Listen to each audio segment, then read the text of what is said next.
Bonsoir à tous, bienvenue dans Euronews Soir pour l'actualité de ce lundi 6 mai. Voici les titres de ce journal. 1 million d'espèces menacées d'extinction dans le monde, c'est la conclusion d'un rapport alarmant de l'ONU sur la biodiversité. De nombreuses espèces animales et végétales pourraient disparaître de la surface de la Terre. En cause, les activités humaines. Interview dans ce journal. Plus de 40 morts en Russie dans un accident d'avion dimanche à Moscou. L'appareil était revenu se poser, semble-t-il, à cause de la foudre, mais il a manqué son atterrissage d'urgence et l'avion s'est embrasé. Ouverture en France d'un procès symbole du mal-être au travail. D'anciens dirigeants de France Télécom sont poursuivis pour harcèlement moral, 10 ans après une vague de suicides au sein du groupe, alors en pleine restructuration. Et puis c'est l'événement au Royaume-Uni, la naissance du premier bébé du couple princier Meghan et Harry qui redonne le sourire à des Britanniques toujours empêtrés dans le Brexit. Bienvenue, c'est donc un nouveau rapport alarmant sur l'environnement que viennent de présenter les Nations Unies. Des centaines de milliers d'espèces sont menacées de disparition dans le monde dans les prochaines décennies. Premier responsable, l'homme à travers des modes de consommation et de production toujours excessives. Et ce message que rappellent régulièrement les experts, il faut agir avant qu'il ne soit trop tard. Nous allons entendre dans ce journal le président de la Fondation pour la recherche sur la biodiversité. Mais avant cela, on fait le point sur ce rapport avec Romain Gauguelin. Le rapport sur la biodiversité du groupe d'experts de l'ONU dresse un tableau très sombre du futur de l'humanité dans le cas où rien ne serait fait pour freiner la disparition des espèces animales et végétales. 450 experts ont travaillé pendant 3 ans sur ce rapport et arrivent à la conclusion qu'1 million d'espèces sont menacées d'extinction, dont beaucoup dans les prochaines décennies. Selon leur rapport, 75% de l'environnement terrestre est gravement altéré par l'activité humaine et en particulier par l'augmentation exponentielle des cultures depuis 1970. Les experts soulignent aussi la surpêche qui menace un tiers des stocks de poissons et la déforestation de la planète dont la vitesse a quasiment doublé en 50 ans. Outre la surexploitation des terres et des ressources maritimes, les experts de l'ONU pointent le changement climatique, les pollutions et les espèces invasives parmi les causes menaçant la biodiversité. Les pertes en biodiversité et le changement climatique touchent l'environnement, le développement, l'économie et la sécurité. Ces questions sont liées. Ce n'est pas uniquement le domaine des ministres de l'Environnement. Les gouvernements doivent être beaucoup plus unis. Les ministères du monde entier doivent travailler ensemble. Le rapport des Nations Unies appelle notamment les gouvernements à arrêter les financements qui détruisent la nature et à encourager la transition vers des pratiques agricoles durables. Pour parler de ce rapport sur la biodiversité, nous retrouvons Jean-François Sylvain, président de la Fondation pour la recherche sur la biodiversité. Bonsoir. Bonsoir.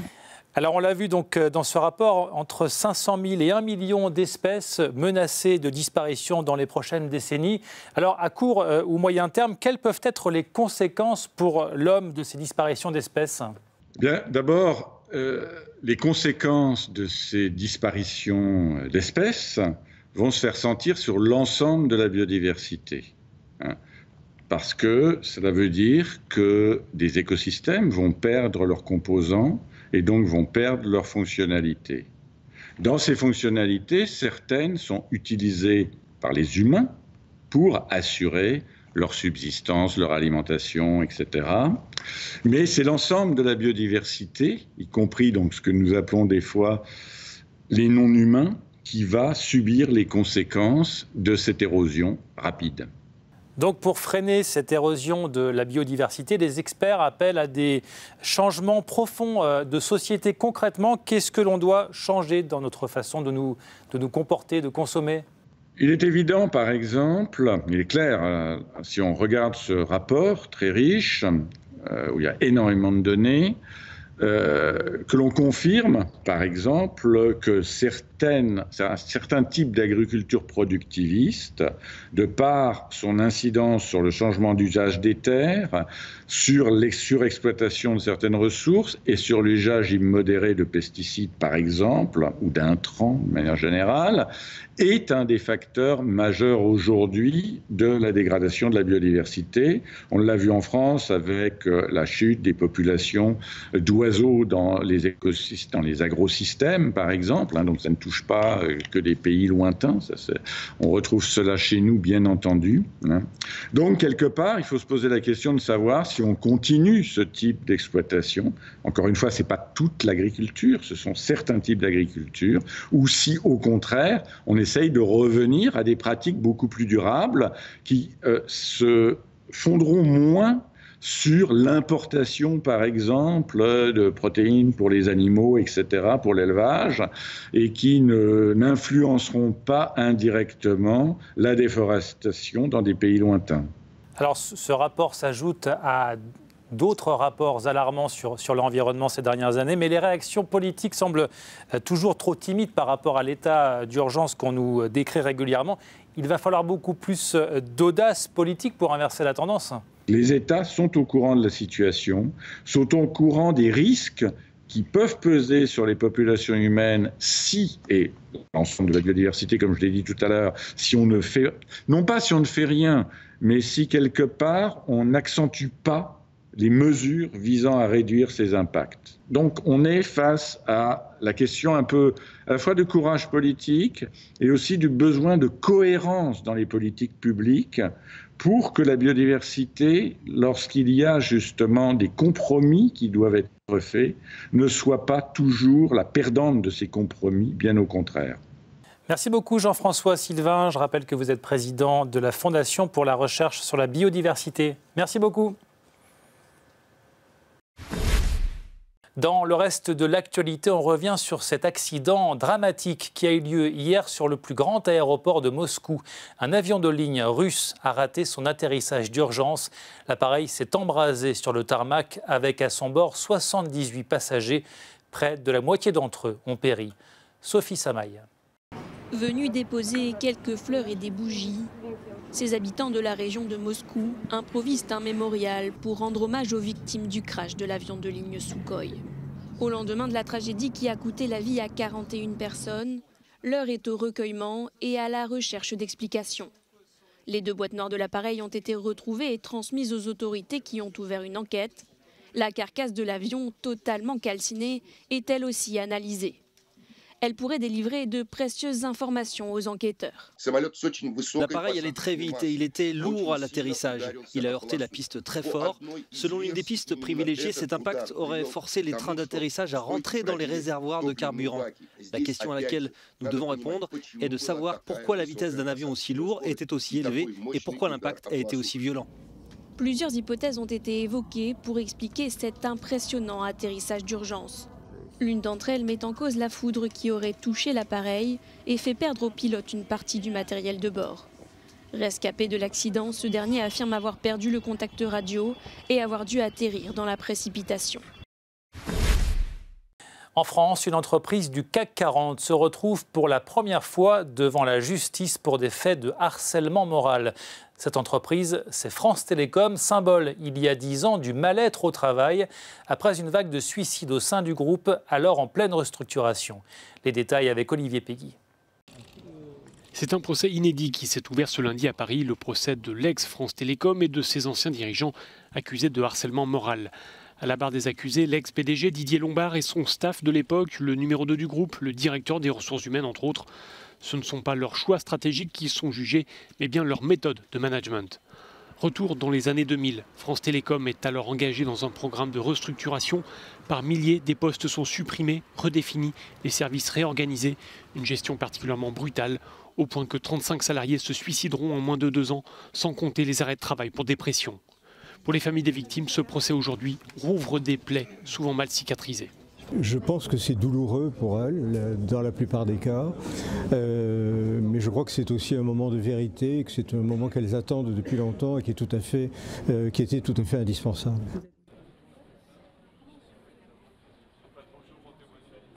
Mais qu'est-ce qu'on attend d'un procès? Qu'on essaye de comprendre pourquoi on pousse des gens à bout. Et puis, il ne faut pas que ça se reproduise ailleurs. On ne peut pas admettre qu'un policier, qu'un médecin, qu'un gendarme, qu'un agriculteur se suicide à cause du travail. Et puis de faire comprendre que l'argent, oui, l'être humain quand même, il a plus de valeur. Le procès devrait durer plus de 2 mois. Les prévenus encourent 1 an d'emprisonnement et 15 000 € d'amende. Les habitants de la Macédoine du Nord ont fait le choix de l'Europe en portant hier soir Stevo Pendarovski à la présidence du pays. Ce politologue défend l'adhésion du petit État des Balkans à l'Union européenne, adhésion qui était bloquée jusqu'à l'année dernière par la Grèce. Sandrine Delorme. L'élection présidentielle en République de Macédoine du Nord a été remportée par le candidat pro-occidental de la coalition au pouvoir, Stevo Pendarovski. Il a obtenu près de 52% des suffrages, une élection qui envoie un message important car elle vient renforcer le gouvernement et par là même, elle est perçue comme un grand oui au changement de nom du pays. Stevo Pendarovski était l'un des défenseurs de l'accord conclu avec Athènes qui a mis fin à un conflit de près de 30 ans avec la Grèce sur le nom de l'ex-république yougoslave. Le résultat de cette présidentielle garantit la poursuite du mouvement amorcé par le pays pour rejoindre l'OTAN et l'Union européenne et le développement économique de notre pays dans un monde auquel nous appartenons. Avec cette victoire, nous sortons d'une sombre période de dépression et nous allons continuer à nous développer. Avec cet accord, Athènes s'est engagée à cesser de bloquer les efforts de Skopje pour rejoindre l'Union européenne et l'OTAN, ce qui a peut-être fait pencher la balance en faveur de Pendarovski. Les Macédoniens étaient divisés sur le changement de nom de leur pays. La candidate nationaliste Gordana Siljanovska-Davkova s'était engagée à contester l'accord si elle était élue. J'espère que le triomphalisme ne dominera pas et que sur des questions importantes, l'opposition saura être décisive. Mais je sais une chose, ce n'est pas grâce à cet accord que tous les problèmes de la Macédoine seront résolus, a-t-elle déclaré. La droite nationaliste estime en effet que l'identité de l'État balkanique a été sacrifiée. Le président sortant, Georgi Ivanov, y était farouchement opposé. Le taux de participation à l'élection a atteint 46%. Il a permis de valider le résultat de cette présidentielle, mais il témoigne aussi du fait qu'une large proportion des électeurs a snobé le scrutin, déçu par la classe politique qui a échoué à redresser l'économie stagnante du pays jusqu'ici. C'est le début du mois de jeûne du Ramadan aujourd'hui pour les musulmans du monde entier, un mois durant lequel les fidèles s'abstiennent de boire et de manger du lever au coucher du soleil. Dans certains pays, le Ramadan intervient dans un contexte politique tendu. C'est le cas de l'Algérie où les manifestants anti-système entendent rester mobilisés pendant ce mois de jeûne. C'est le cas aussi au Soudan qui vient de tourner la page d'Omar El-Béchir. Les détails avec Olivier Pays. Au Soudan, le Ramadan débute dans un contexte bien particulier. Depuis des semaines, des milliers de personnes organisent des sit-ins, notamment dans la capitale. Ils ont obtenu le limogeage du président Omar El-Béchir et à présent ils contestent le conseil militaire qui s'est emparé du pouvoir. Pour ces manifestants, pas question de relâcher la pression. Ce qui me motive, dit ce jeune homme, c'est que j'ai réussi à faire face durant les 30 années difficiles du précédent régime. J'ai tenu durant 30 ans, donc je peux bien passer 30 jours à rendre grâce à Dieu.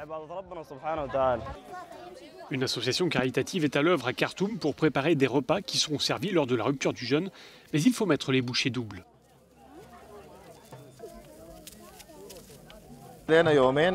Ces 2 derniers jours, on a envoyé des groupes sur le marché pour acheter des assiettes. Avant, on distribuait de la nourriture tout au long de la journée, mais là, pendant le Ramadan, il faudra nourrir tout le monde en même temps. Alors on essaye de se préparer pour ça. L'association a installé plusieurs grandes tentes climatisées pour permettre aux manifestants de venir se rafraîchir durant la journée quand la température extérieure dépasse les 40 degrés. Cela permettra aux contestataires de ne pas quitter les lieux de leur sit-in. L'actualité en bref, à présent, inquiétude au Bénin après la disparition de 2 touristes français. Ils ont été vus pour la dernière fois mercredi dans un parc national. Ils pourraient avoir été enlevés. Les États-Unis ont déployé un porte-avions au Moyen-Orient afin d'envoyer, je cite, un message clair à l'Iran, signe des tensions toujours palpables entre Washington et le régime de Téhéran. Allez, pour terminer, c'est toujours un véritable événement. Au Royaume-Uni, il y a un nouveau venu dans la famille royale britannique. Le bébé du prince Harry et de Meghan Markle est né ce lundi. Et c'est un garçon. C'est un garçon. Meghan Markle, la duchesse de Sussex, a donné naissance lundi à son premier enfant. Un petit garçon de 3,3 kg dont on ignore encore le prénom, mais qui fait déjà le bonheur de ses parents. Je suis très heureux d'annoncer que Meghan et moi-même avons accueilli un petit garçon tôt ce matin. La mère et l'enfant se portent merveilleusement bien. C'est l'expérience la plus incroyable que je puisse jamais imaginer. Qu'une femme puisse faire cela dépasse l'entendement. Mais nous sommes absolument ravis et reconnaissants pour tout l'amour et le soutien reçu à cette occasion. Ce bébé prend donc la 7e place dans l'ordre de succession au trône britannique derrière son grand-père, son oncle le prince William et ses 3 enfants et son père Harry. Il est aussi le 8e arrière-petit-enfant de la reine Elisabeth II. Voilà, c'est la fin de ce journal. Merci de l'avoir suivi. Retrouvez toute l'actualité sur notre site internet. Restez sur Euronews pour d'autres informations. Très bonne soirée et à demain.